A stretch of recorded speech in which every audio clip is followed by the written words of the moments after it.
Okay, most of the rear corner rot was right in that rear right-hand corner. I ended up pulling out some of the wood that was right on the bottom of the aluminum skin and putting in some vinyl like I did under in the front, but not near as much, just a bottom piece. And I took out those lids. Somebody in the past had taken the lids from the side and put them in the back, which I think is a very smart idea, because that way you can just open them up and slide long stuff in, rather than try to angle stuff in from the side. You get to angle, you just get to slide it straight in. So I took those out and beefed up the frame a little bit. It was a little, it could have been better done, but I did it a lot better than what it was. Resealed it with butyl rubber sealant tape, and put some stainless steel screws in there, and it turned out very good. Also put a little bit of the quad sealant. It's not a silicone, because you definitely don't want to use silicone on a camper. I guess it's more like a polyurethane, but it's called quad. It's made by QDI or ODI. Excellent stuff. A little sticky. Definitely needs some kind of solvent to remove it from your fingers and all that. And you can't smooth it like you can acrylic caulk. You basically just let it self-settle if you're skilled enough. You can smooth it a little bit, but definitely the results don't come out as good.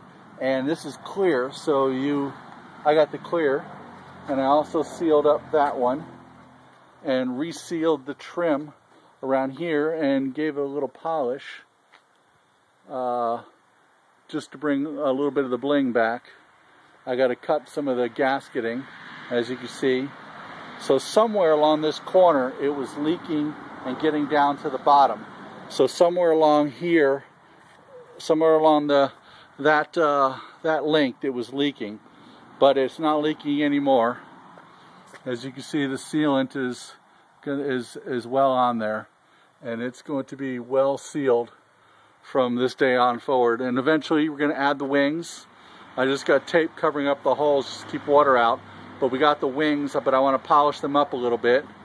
And eventually I'll get to pulling these windows out and resealing them as well, because it does have some of the original, I don't know if original, but the putty caulk, and as you know, it hardens and it doesn't really seal like it should.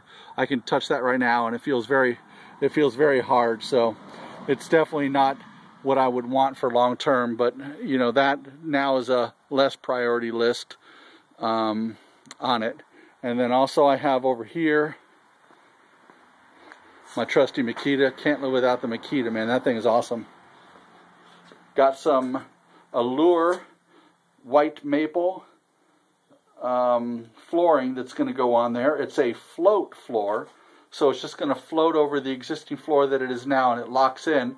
It's a, I guess like a vinyl, so it's water resistant, and it's just going to snap together like planks. Just glue the edges, glue together.